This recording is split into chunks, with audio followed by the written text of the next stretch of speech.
Bonjour à toutes et à tous, et bienvenue dans cet espace où nous prenons le temps de décortiquer les mécanismes du succès. Aujourd'hui, nous allons aborder un sujet qui nous touche tous, quel que soit notre âge ou notre secteur d'activité, notre carrière. Mais pas n'importe comment. Nous n'allons pas parler de survie au travail, nous allons parler de domination, d'épanouissement et, disons-le franchement, de la manière de gagner plus et d'être promu plus vite. Pour ce faire, nous nous appuyons sur la sagesse pragmatique de Brian Tracy, une figure légendaire du développement personnel. Et plus particulièrement sur son manifeste pour l'excellence professionnelle. Imaginez un instant que vous puissiez compresser 10 années de progression de carrière en seulement 2 ou 3 ans. Cela semble être une promesse audacieuse, n'est-ce pas? Pourtant, c'est exactement ce que nous allons explorer ensemble. En tissant un fil conducteur à travers les principes fondamentaux qui transforment un employé ordinaire en un collaborateur indispensable, admiré et, surtout, hautement rémunéré. Tout commence par un changement de paradigme radical, une véritable révolution mentale que vous devez opérer dès maintenant. À la seconde même où vous entendez ma voix. La plupart des gens commettent l'erreur fatale de penser qu'ils travaillent pour quelqu'un d'autre. Ils se disent « je travaille pour cette entreprise, pour ce patron, pour ce salaire ». C'est une illusion d'optique qui bridera votre potentiel à jamais si vous ne vous en débarrassez pas. La vérité, la seule qui compte, c'est que vous êtes le président de votre propre entreprise de service personnel. Peu importe qui signe votre chèque à la fin du mois, vous êtes toujours, et en toutes circonstances, à votre propre compte. Vous êtes le PDG de votre carrière. Cette simple pensée change tout, n'est-ce pas? Si vous vous voyez comme un consultant indépendant vendant ses services à votre employeur actuel, vous cessez d'être une victime des circonstances pour devenir le maître de votre destinée. Vous devenez responsable de votre propre production, de votre contrôle qualité, de votre formation continue et de votre marketing personnel. C'est cette responsabilité totale, ce refus des excuses, qui constitue le socle sur lequel nous allons bâtir tout le reste. Une fois que vous avez endossé ce costume de président de votre propre vie, la première étape concrète est la clarté. C'est fascinant de voir combien de personnes errent dans les couloirs de leur entreprise sans savoir réellement ce qu'elles veulent. Napoléon il disait que la clé du succès est de définir son objectif majeur. Brian Tracy pousse cela plus loin en nous invitant à pratiquer ce qu'il appelle l'idéalisation. Fermez les yeux un instant et imaginez votre avenir idéal dans 5 ans. À quoi ressemble votre travail? Combien gagnez-vous? Avec qui travaillez-vous? Quel est votre niveau de responsabilité? Si vous ne pouvez pas le voir, vous ne pourrez pas l'atteindre. Cette vision doit être si claire qu'elle guide chacune de vos actions quotidiennes. C'est comme programmer un GPS, si vous n'entrez pas de destination précise, le moteur le plus puissant du monde ne vous mènera nulle part. Il faut donc coucher ces objectifs sur papier, les rendre tangibles, et définir les étapes intermédiaires pour les atteindre. C'est cette clarté qui va agir comme un aimant, attirant à vous les opportunités et les ressources dont vous avez besoin.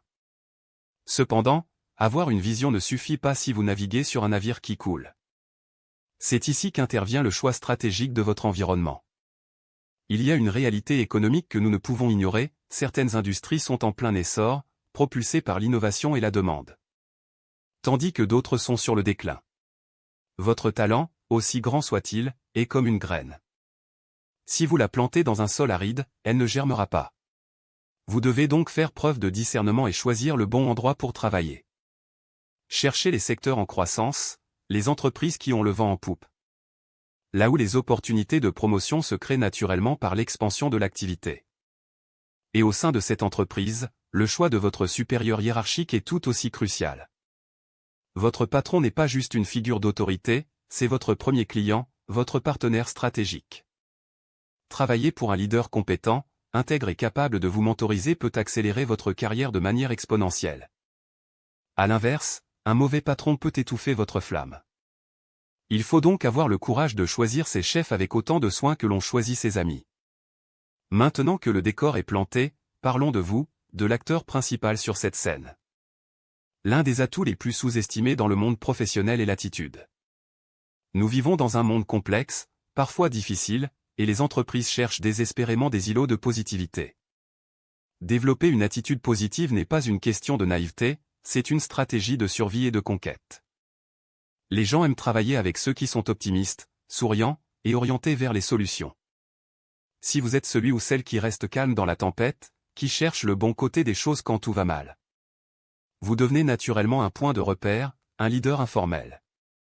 Cette attitude doit se refléter non seulement dans votre comportement, mais aussi dans votre image.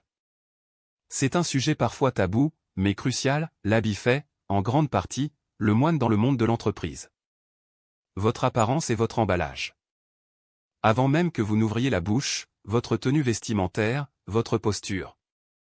Votre soin personnel envoie un message puissant sur votre professionnalisme et votre respect pour vous-même et pour les autres.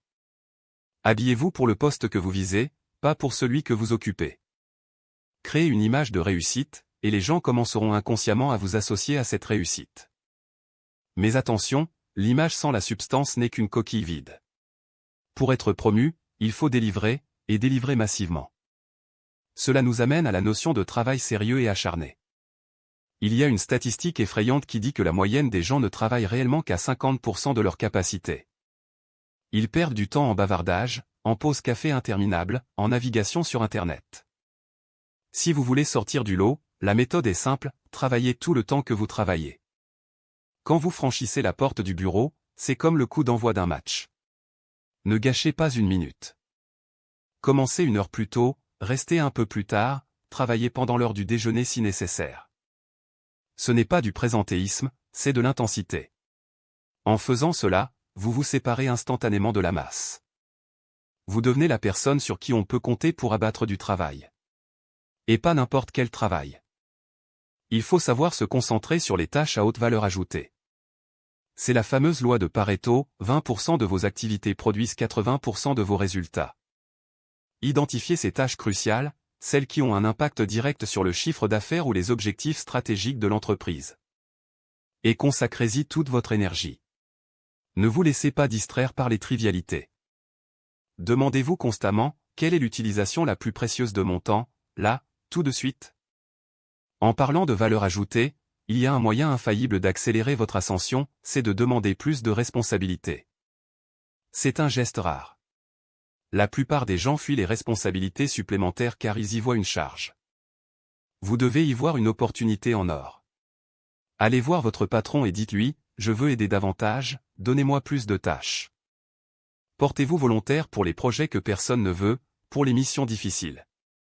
C'est en sortant de votre zone de confort et en acceptant ces défis que vous prouvez votre capacité à gérer plus. C'est comme de la musculation pour votre carrière, plus vous soulevez de poids, plus vous devenez fort.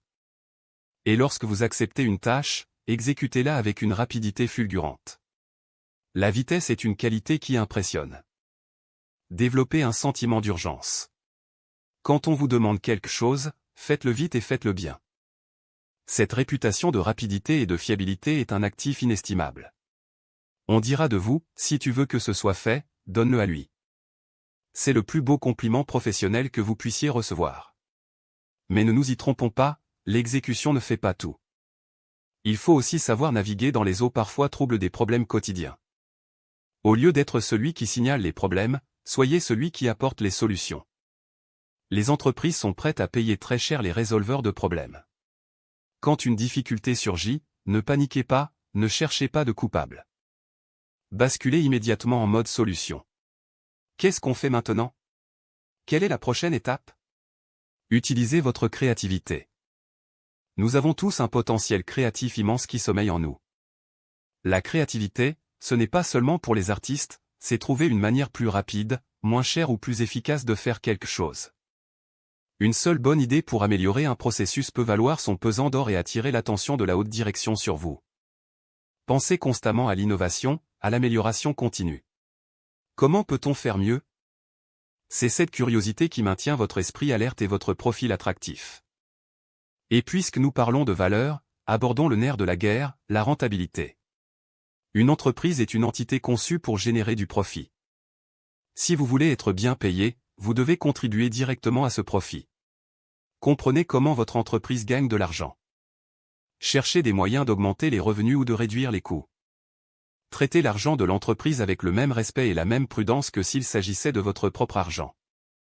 Si vous pouvez prouver que vous avez fait économiser 10 000 € à l'entreprise ou que vous avez généré 50 000 € de ventes supplémentaires, vous avez un argument en béton armé pour demander une augmentation. Et c'est là un point crucial, il faut savoir demander. Beaucoup de gens attendent passivement que leur travail soit reconnu et récompensé. C'est une erreur. Si vous avez des résultats tangibles, préparez votre dossier comme un avocat prépare un procès. Prenez rendez-vous avec votre chef et demandez ce que vous voulez. Soyez précis. Si on vous dit non, demandez « Que dois-je faire exactement pour obtenir cette augmentation à l'avenir ?» Transformez le refus en une feuille de route pour votre prochaine étape. Cependant, toute cette ambition ne doit jamais se faire au détriment de vos relations humaines.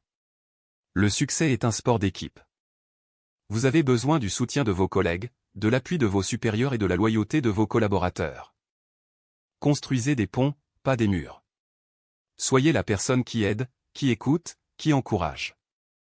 La politique de bureau existe, c'est un fait, mais la meilleure politique est celle de la bienveillance et de l'intégrité. L'intégrité est non négociable. Soyez honnête, tenez vos promesses. Si vous dites que vous allez faire quelque chose, faites-le. La confiance est la monnaie la plus forte dans le monde des affaires. Une fois perdue, elle est presque impossible à retrouver. En cultivant des relations positives, vous développez ce qu'on appelle un pouvoir positif. Ce n'est pas le pouvoir de la coercition, mais le pouvoir de l'influence. Les gens vous suivront et vous aideront parce qu'ils vous apprécient et vous respectent, pas parce qu'ils y sont obligés. N'oublions pas non plus le client. Au final, c'est lui qui paie tous les salaires. Que vous soyez en contact direct avec les clients externes ou que vous serviez des clients internes, vos collègues, d'autres départements. Ayez l'obsession de la satisfaction client. Cherchez toujours à dépasser les attentes. Ne faites pas juste le minimum requis. Ajoutez cette petite touche personnelle, ce petit effort supplémentaire qui transforme une transaction banale en une expérience mémorable. C'est cette excellence dans le service qui construit la réputation d'une entreprise, et par extension, la vôtre. Pour soutenir tout cela, il y a un impératif absolu, l'apprentissage continu. Le monde change à une vitesse vertigineuse. Vos compétences d'aujourd'hui seront obsolètes demain. Vous devez investir en vous-même. Considérez votre esprit comme votre actif le plus précieux. Lisez des livres dans votre domaine, écoutez des podcasts éducatifs dans votre voiture, assistez à des séminaires. Si vous consacrez seulement 1 heure par jour à l'étude de votre métier, vous deviendrez un expert national en quelques années. C'est mathématique. La connaissance s'accumule comme les intérêts composés. Plus vous en savez, plus vous êtes capable de connecter des idées, d'innover et de résoudre des problèmes complexes. Ne laissez jamais votre téléviseur ou les réseaux sociaux voler le temps qui devrait être consacré à votre enrichissement intellectuel. C'est cet investissement personnel qui vous donnera une longueur d'avance sur tous ceux qui se contentent de rentrer chez eux et d'oublier le travail. Enfin, il faut une dose massive de détermination. Le chemin vers le sommet n'est pas une ligne droite. Il y aura des échecs, des déceptions, des injustices. C'est inévitable. Mais c'est votre capacité à rebondir, votre résilience, qui fera la différence. Décidez, une fois pour toutes, que vous n'abandonnerez jamais. Engagez-vous à l'excellence. Ne vous contentez pas d'être moyen. Visez à faire partie des 10% les meilleurs dans votre domaine. Pourquoi pas vous? Ceux qui sont au sommet aujourd'hui ont commencé en bas. Ils n'ont pas de super pouvoir, ils ont juste appliqué avec constance les principes dont nous parlons. Ils ont choisi de payer le prix de la réussite, jour après jour. En résumé, votre carrière est une œuvre d'art dont vous êtes le sculpteur. En combinant une vision claire, une attitude inébranlable, un travail acharné et intelligent, une soif d'apprendre et une intégrité totale, vous devenez inarrêtable. Brian Tracy nous a donné les outils, les 21 clés du royaume, mais c'est à vous de les tourner dans la serrure. Ne soyez pas passif. Ne soyez pas spectateur. Prenez les commandes. Commencez dès demain matin, ou mieux, dès la fin de ce podcast. Choisissez une idée, une seule, et mettez-la en pratique immédiatement. Peut-être allez-vous réorganiser vos priorités, peut-être allez-vous acheter un livre important pour votre métier. Ou peut-être allez-vous simplement arriver 30 minutes plus tôt au bureau.